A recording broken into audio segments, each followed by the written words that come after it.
Palitana Talaja highway પર અકસ્માતની ઘટના સર્જાઈ। ટ્રક પાછળ બાઇક ઘૂસી જતા 3 લોકોના મોત નીપજ્યા છે, જ્યારે અન્ય 2ને ગંભીર ઈજા સર્જાઈ છે અને તેમને ભાવનગર સિવિલ હોસ્પિટલ ખાતે ખસેડવામાં આવ્યા છે। 108 દ્વારા સિવિલ હોસ્પિટલ ખાતે ખસેડવામાં આવ્યા। મૃતક યુવાન પાલીતાણાના થોરાળી ગામનો રહેવાસી હોવાનું સામે આવ્યું છે। બનાવના પગલે પરિવારમાં શોકનું મોજું ફરી વળ્યું છે। ઘટનાને લઈ પાલીતાણા પોલીસ દ્વારા વધુ કાર્યવાહી હાથ ધરવામાં આવી છે। गाड़ी रोड माथे पड़ी थी, हमारा गाड़ी लेने आवता था 2 व्हील અને ગાડીમાં કાંઈ લાઇટ બેટ કોઈ વસ્તુ હતી નહીં, એમાં માલપાટ ગાડીની અંદર ઘૂસી ગયા। અમારી માગ એટલી છે કે અમને ન્યાય મળવો જોઈએ। નવસારીના જલાલપોર તાલુકાના વેસમા ગામે ટ્રક પલટી ગઈ અને પરથાણ ઓવરબ્રિજ નજીક અકસ્માત સર્જાયો હતો। મુંબઈથી અમદાવાદ તરફ જઈ રહ્યું હતું કન્ટેનર, તો કન્ટેનર ચાલકે અચાનક સ્ટીયરિંગ પરથી કાબુ ગુમાવતા ટ્રક પલટી ખાઈ ગઈ હતી। નેશનલ હાઈવે પર અકસ્માત થતા ટ્રાફિક જામના દ્રશ્યો સર્જાયા, તો પોલીસે ઘટનાસ્થળે પહોંચી ટ્રાફિક હળવો કરાવ્યો હતો। અકસ્માતમાં કન્ટેનર ચાલક અને ક્લીનરનો આબાદ બચાવ થયો, તો સદનસીબે મોટી દુર્ઘટના ટળી હતી।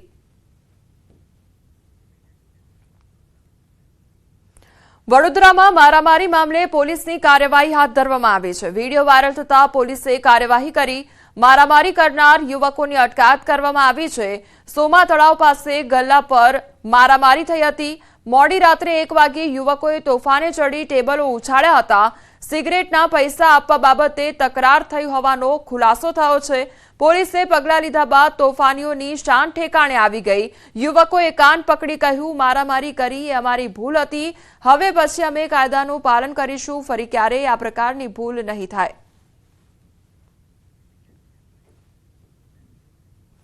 કચ્છના બેલાના રણમાં ગુમ થયેલ ઇજનેર 5મા દિવસે મૃત હાલતમાં મળી આવ્યો।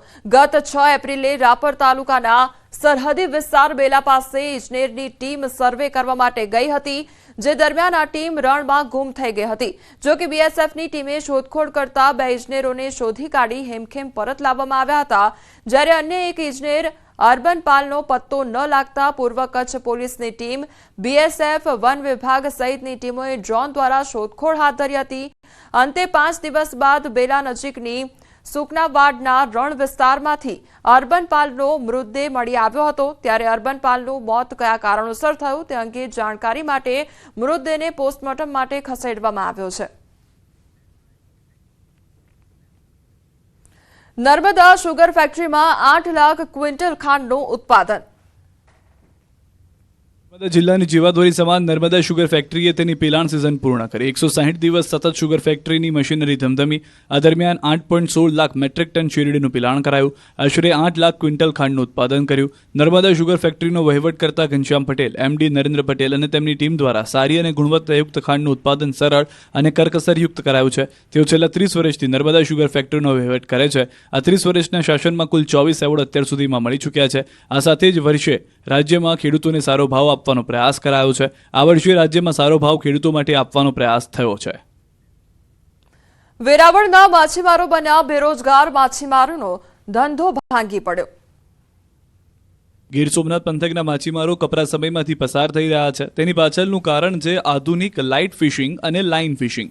આ પ્રકારના ફિશિંગમાં મોટા વિદેશી હર્બર નાનામાં નાની માછલી કે જે હજુ વિકાસ પણ ન પામી હોય તેને પકડી લેવાય છે, જેના કારણે સ્થાનિક માછીમારોને ભારે મહેનત બાદ પણ દરિયામાંથી માછલીઓ મળતી નથી। માછલીઓ મોટી થાય તે પહેલા જ તેને પકડી લેવાય છે।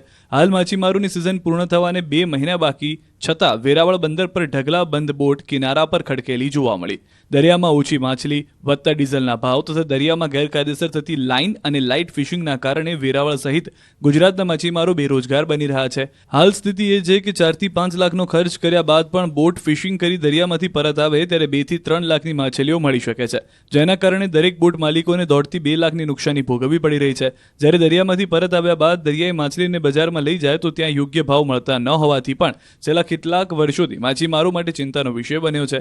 ત્યારે સરકાર દ્વારા લાઇન ફિશિંગ અને લાઇટ ફિશિંગને જે ગેરકાયદેસર છે તેને કડકાઈથી બંધ કરવામાં આવે તેવી માછીમારો માંગ કરી રહ્યા છે।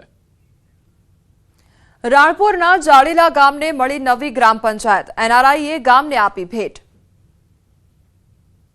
રાણપુર તાલુકાના જાડીલા ગામને મળી છે નવી ગ્રામ પંચાયત। આ નવી ગ્રામ પંચાયત મૂળ જાળીલા ગામના વતનીને હાલ અમેરિકામાં વસતા એનઆરઆઈએ સ્વખર્ચે બનાવડાવી છે. એનઆરઆઈ જગદીશભાઈએ પોતાના સ્વર્ગસ્થ પિતાની માદરે વતનમાં યાદગીરી જળવાઈ રહે તે માટે આ ગ્રામ પંચાયત બનાવડાવી છે.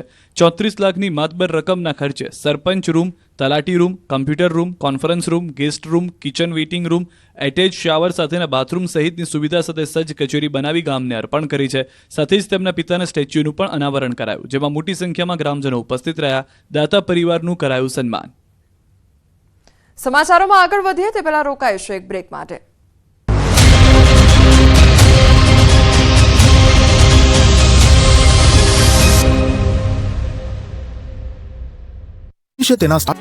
હાથમાં લાકડી સાથે એક શખ્સ આવતો દેખાઈ રહ્યો છે. દ્રશ્યો ચાણસ્માના ઝીલિયા ગામે આવેલા ગાંધી આશ્રમમાં છે. આરોપ છે કે એક જ પરિવારના 3 શખ્સો તલવાર લઈને આશ્રમમાં ઘૂસી ગયા અને આશ્રમના કર્મચારીઓ સાથે મારામારી કરી. પદ્મશ્રી માલજી દેસાઈ તથા તેમના પુત્રને મારી નાખવાની ધમકી આપી હોવાનો પણ આરોપ છે.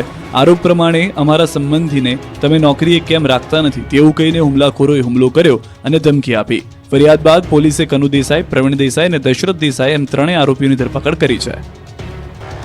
સાબરકાંઠા જિલ્લામાં આ વખતે બટાકાનું મબલખ ઉત્પાદન થયું છે. બટાકાના સારા ભાવ મળતા ખેડૂતો ખુશખુશ.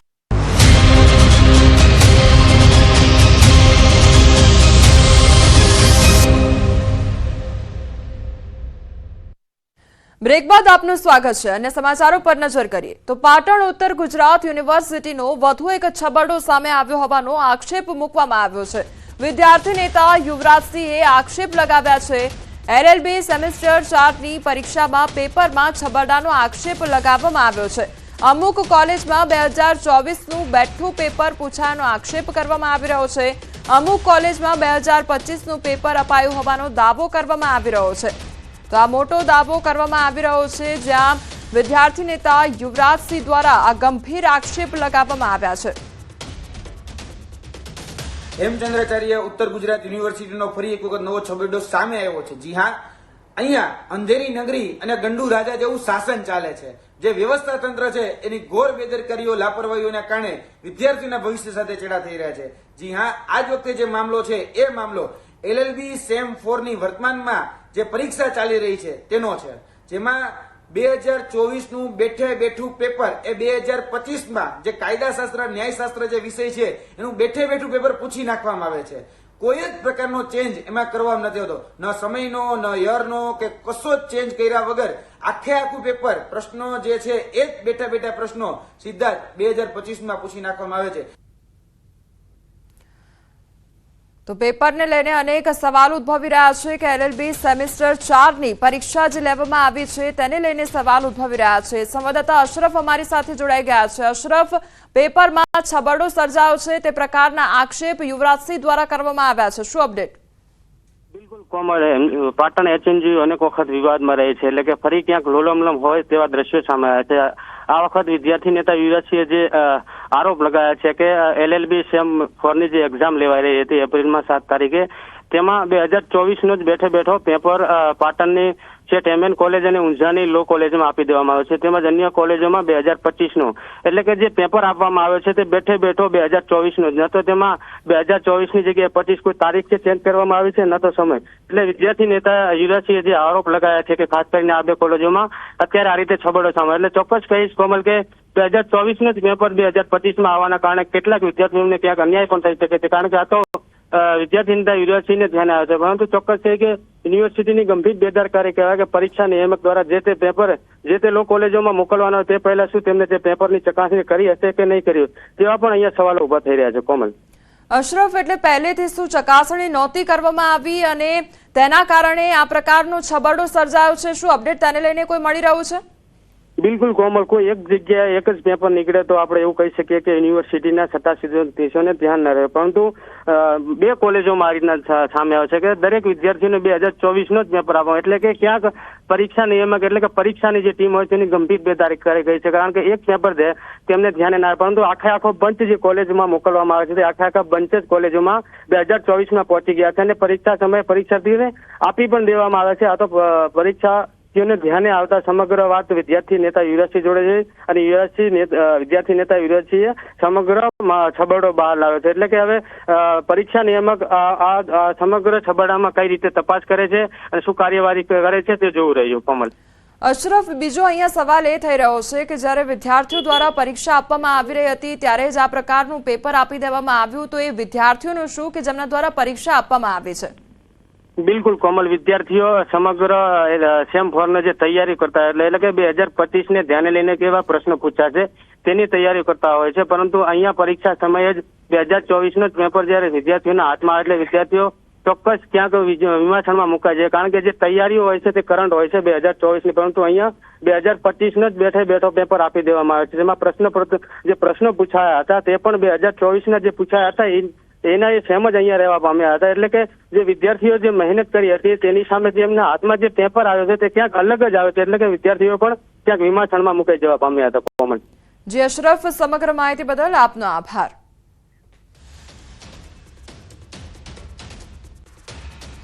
ભગવાન માધવરાયજી અને રૂકમણીજીના વિવાહની વિધિ સંપન્ન થયા બાદ ભગવાન માધવરાય રૂકમણી સાથે વાજતે ગાજતે માધવરાયજીના નિજ મંદિરે પહોંચ્યા હતા. દર વર્ષે ચૈત્ર મહિનામાં આ લગ્નની આબેહૂબ ઉજવણી કરવામાં આવે છે. આ ઉજવણીની સાથે સાથે માધવપુરમાં લગ્નની ખુશીમાં મેળાનું પણ આયોજન કરવામાં આવે છે. રામનવમીથી યોજાતા આ મેળાના ચોથા દિવસે એટલે ચૈત્ર સુદ 12ના રોજ ભગવાન માધવરાયજીના રૂકમણીજી સાથે વિવાહનો પ્રસંગ ઉજવવામાં આવે છે. આ પ્રસંગ ઉજવાઈ ગયા બાદ રાત્રિના ભગવાન માધવરાય અને માતા રૂકમણીજી યુગલ સ્વરૂપે માધવપુરના મધુવન સ્થિત રૂકમણીના મંદિરે રોકાયા હતા.